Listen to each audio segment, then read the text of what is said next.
Imagine stopping a random person on the street, right? Yeah. And you point to this sleek, incredibly aggressive-looking SUV, and you just ask them to guess the price, Oh, I love this game. right? So we're talking about a vehicle designed by a former Porsche designer.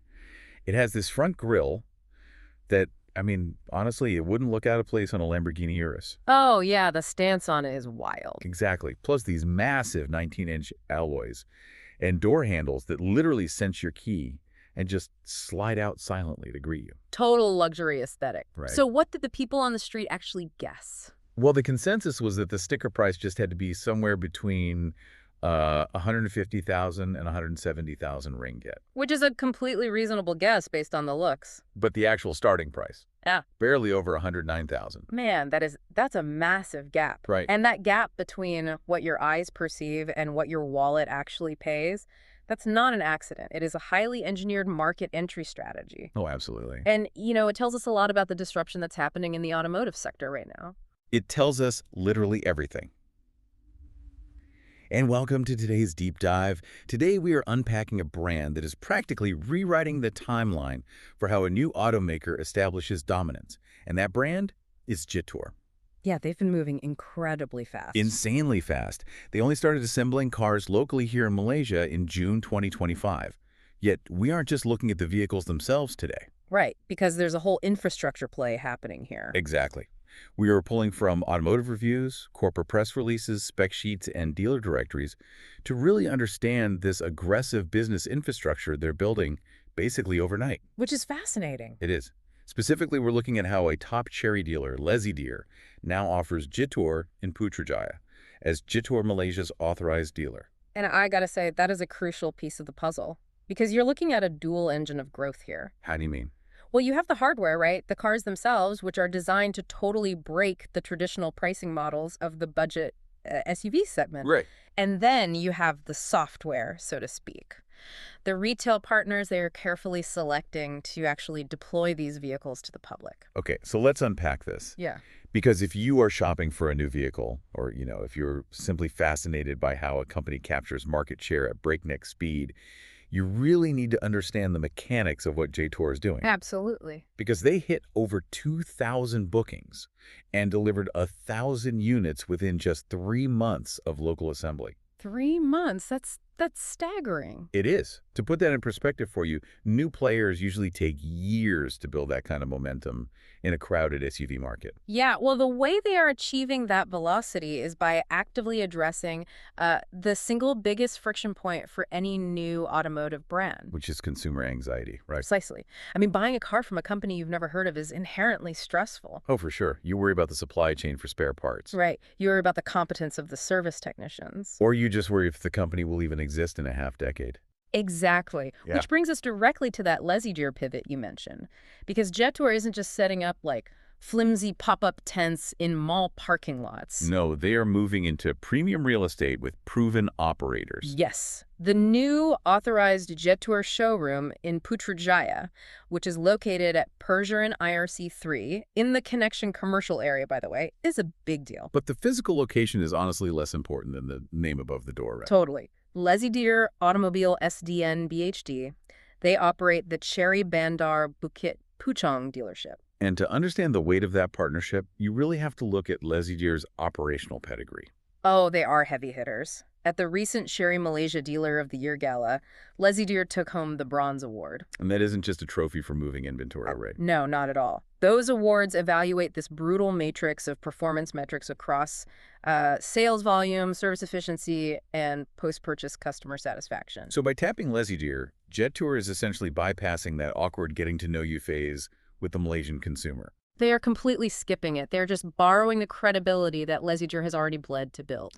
We even saw this reflected in sources. A customer reviewing this new Putrajaya location specifically highlighted the nice showroom and good environment, especially during car delivery. Because the environment feels established, the people running it are veterans. Right. It creates a bridge of trust. It does. But, a good dealer network is really only half of the risk mitigation strategy here. Oh, right. The warranty. The warranty is insane. They are underwriting a 10-year or 1,000-kilometer engine warranty. 1,000,000 kilometers. I mean, let's just pause on that for a second. You would have to drive around the circumference of the Earth 25 times to hit that limit. It's almost comical how big that number is. And plus, they stack on a 7-year, 150,000-kilometer vehicle warranty and 5 complimentary services. Yeah, they are looking at the traditional players and essentially daring the consumer to doubt JETOUR's engineering. And with a stated goal of hitting 30 dealerships nationwide by the end of 2025, I mean, they are scaling this safety net incredibly fast. They have to. It's a massive financial liability for the manufacturer to put a 1,000,000-kilometer warranty on paper. But it functions as the ultimate psychological wedge. Right.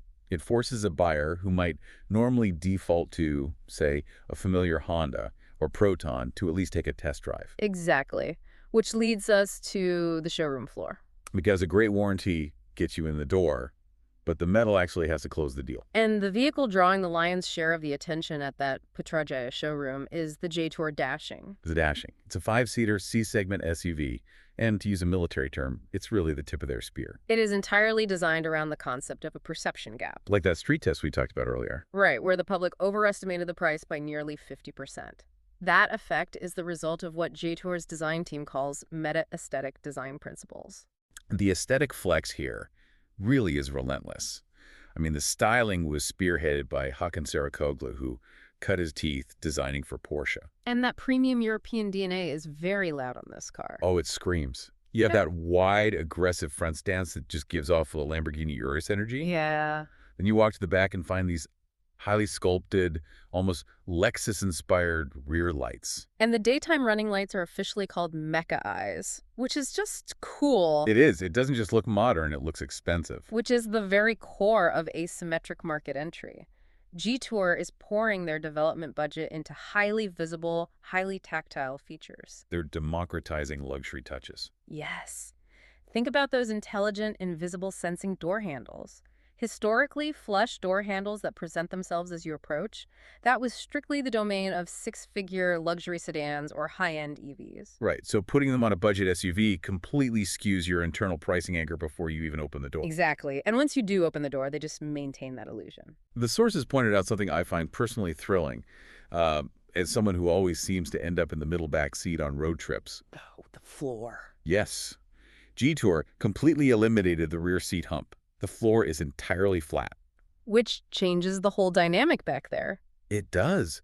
The reviewers noted that sitting in the back feels less like a car and more like sitting in a living room recliner. Combine that with a massive 75-inch panoramic sunroof, and the cabin just feels incredibly airy and massive. It really does.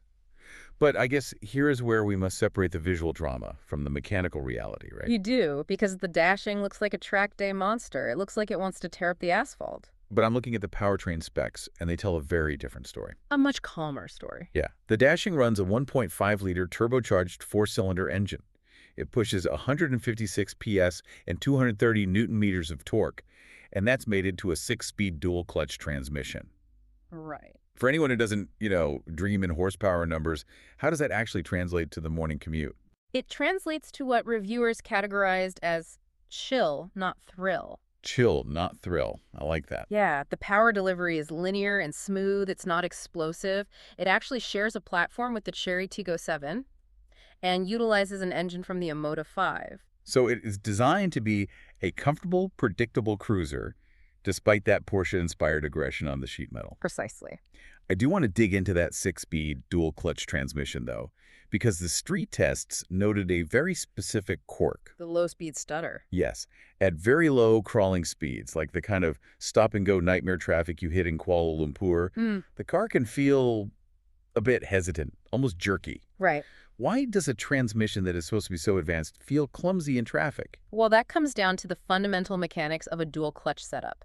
See, a standard automatic transmission uses a fluid coupling a torque converter to smoothly transfer power from the engine to the wheels. Okay. That fluid is what allows for that buttery smooth creeping when you just take your foot off the brake. Right, it just sort of glides forward. Exactly. A dual-clutch transmission, however, uses actual physical friction plates and 2 separate gear sets. One clutch holds the current gear, while the other physically preloads the next gear. Ah, so it's constantly anticipating your next move. Exactly. When you are accelerating on a highway, it shifts faster than a human ever could, and it's incredibly efficient. But in traffic. In predictable bumper-to-bumper traffic, the car's computer gets confused. It's constantly trying to guess if you are about to stop completely or accelerate, so it's constantly feathering those physical clutches. That mechanical indecision is what causes that slight stutter. Exactly. It's a characteristic of the technology, not necessarily a flaw, but it definitely requires an adjustment period for a driver who's used to a traditional automatic. That makes total sense. And, while we're under the car, we need to talk about a massive engineering decision JETOUR made regarding the suspension. Oh, this is a big one. It is. Because at this price point, starting at RM 109,800 for the Comfort and RM 116,800 for the prime most automakers, quietly cut costs on the rear suspension. They use what's called a torsion beam. Which is an older, simpler, and significantly cheaper technology to manufacture. Right. To understand the difference, you can think of a torsion beam like the axle on a wheelbarrow. It's a solid bar connecting the two back wheels. So if the left wheel hits a deep pothole, That shockwave travels straight across the beam, and the right wheel feels it too. The whole back end of the car gets unsettled. but JETOUR didn't do that, No, they didn't. They equipped the dashing with a multi-link rear suspension. which gives each rear wheel its own independent geometry and shock absorption. Right, so if we stick to the analogy, it upgrades the wheelbarrow to a high-end mountain bike. If the left wheel hits a pothole, the right wheel tracks completely flat. And the result of that investment is a shocking reduction in NVH noise, vibration, and harshness. Which is so important. I mean, NVH isn't just an engineering acronym. It's the literal difference between arriving at your destination feeling relaxed or feeling physically exhausted from the drone of highway wind and the constant micro-rattles of bad pavement. And the reviewers were genuinely stunned by how serene the cabin is at highway speeds. It perfectly reinforces that chill driving dynamic you mentioned. It does. They sacrificed aggressive acceleration off the line, but they invested heavily in cabin serenity and ride comfort. It is a highly specific, highly deliberate tuning choice for the urban driver. I respect a car that knows what its mission is. Yeah. But I am looking at the same spec sheet, and I am genuinely confused by a glaring contradiction. Uh-oh. The safety tech. Yes. They spent the money on a multi-link suspension. They installed a C95-level air filtration system. They even included a 360-degree camera with a transparent underbody view so you can look at the monitor and literally see the pavement underneath the car. It's very cool tech. It is. Yet neither the Comfort nor the top-spec Prime variant comes with autonomous emergency braking. Right. No AB. How does a product team in 2025 justify leaving out a critical active safety feature while giving me voice commands that can roll down my windows? Well, it is the starkest example of the asymmetric market entry strategy we discussed earlier. How so? To bring a vehicle to market with a Porsche designer exterior, a multi-link rear suspension, premium NVH dampening materials, and a 75-inch panoramic sunroof fall, while strictly capping the retail price under 117,000 ringgit, something has to give. The math eventually catches up with you. Exactly. So they chose the visible luxury over the invisible safety net. Precisely. Autonomous emergency braking requires sophisticated radar modules, dedicated processing units, and complex integration with the braking hardware. It is extremely expensive. Yeah, just cut it. JETOUR's market research undoubtedly indicated that their specific target demographic for the dashing prioritizes visible styling, interior space, and daily ride comfort over advanced driver assistance systems. Wow, it's a massive gamble. It is. They are betting that a buyer will be so enamored by the flush door handles, the quiet cabin, and that sub-117K price tag during the test drive that they'll just accept the omission of automatic braking. I mean, it doesn't make the lack of AEB any less disappointing from a pure safety tech standpoint. No, definitely not. But from a product planning perspective, it perfectly explains how they achieved that hyper-aggressive price disruption. Speaking of real-world compromises, the fuel economy street test is fascinating too. Oh, yeah. You would think all that luxury weight and highway cruising design would absolutely tank the fuel efficiency. And the reviewers drove this car incredibly hard. Oh, journalists always do. Right. A fully loaded cabin with 4 adults, media members doing aggressive, high RPM overtakes just to test the transmission logic. And under those punishing conditions, they recorded 12.5 liters per 100 kilometers. Which isn't winning any green energy awards, obviously. But considering they were driving it like a rental car on a track day. Right, an average driver doing normal school runs and steady highway cruising should see significantly better efficiency from that 1.5-liter turbo. Unquestionably. So the dashing represents their sleek, urban, meta-aesthetic play. It's designed for the city. Yeah. But if you walk into that Lesydear showroom in Putrajaya, You aren't just seeing one philosophy on display. Not at all. You are seeing a brand attempting a highly aggressive, two-pronged attack on the market. Because sitting right across from the dashing is a vehicle that looks like it belongs halfway up a mountain trail. Let's pivot to the JETOUR T2. The T2, yes, this serves as JETOUR's halo vehicle in this lineup. It commands a higher starting price. Right. RM 156,800. It does, and it represents a total aesthetic departure from the dashing. A departure barely covers it. Yeah. I mean, if the dashing is a sleek, futuristic spaceship, the T2 is a beautifully engineered brick. It really is. It is a boxy, unapologetically upright off-roader. And the irony is, Hakan Sarakoglu designed this one as well. The man clearly does not lack range. He certainly doesn't.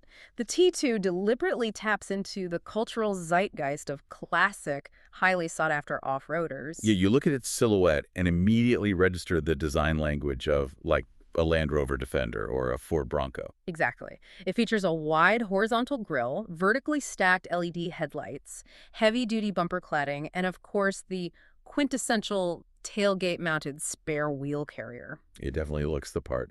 But, I always view these boxy SUVs with a bit of skepticism. How come? Well, are we looking at a rugged aesthetic just pasted onto a standard city car frame? Or does it actually have the hardware to back up the aggressive cladding? Oh, it has the mechanical foundation to support it.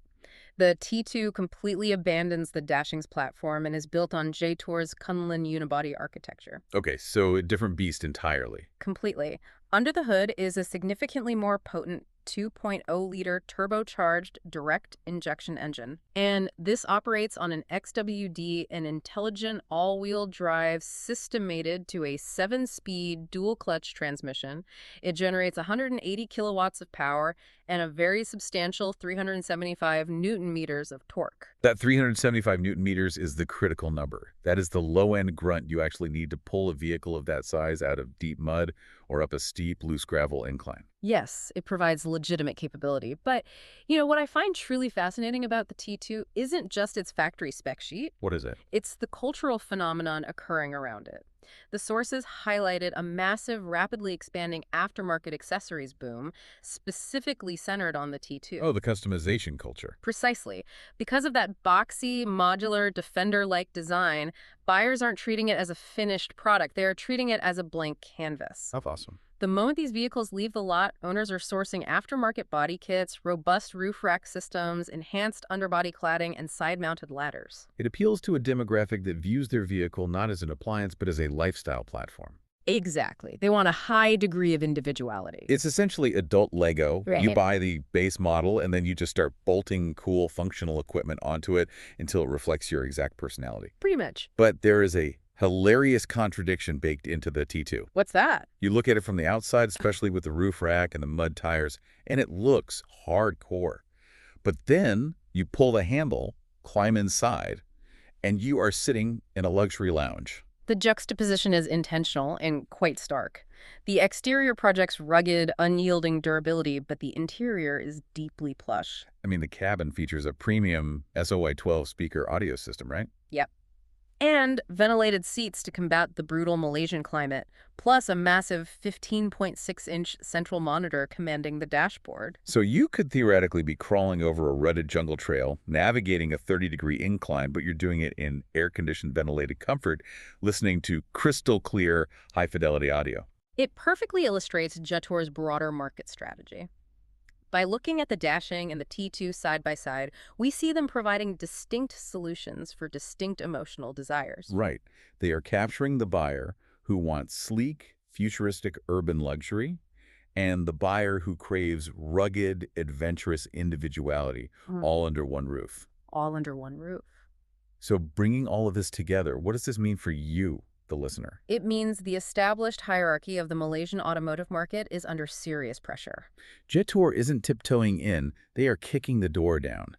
Generating over 2,000 bookings in 3 months is a structural shift. And they are executing the shift intelligently. By partnering with top-tier, award-winning dealers like Lesydear to run premium locations like the new Putrajaya showroom. Right. They're borrowing localized trust while they build their own national legacy. And by weaponizing their pricing strategy, they are forcing the legacy automakers to honestly defend their margins. There are absolutely growing pains with the brand, though. Sure, a buyer has to be willing to adapt to the low-speed quirks a dual-clutch transmission. And they have to critically evaluate whether the lack of autonomous emergency braking in the dashing aligns with their personal safety requirements. Those are real, tangible trade-offs that require consideration. They are, however, when you weigh those mechanical and technological compromises against the sheer visual impact of the vehicles, The sophisticated multi-link suspension.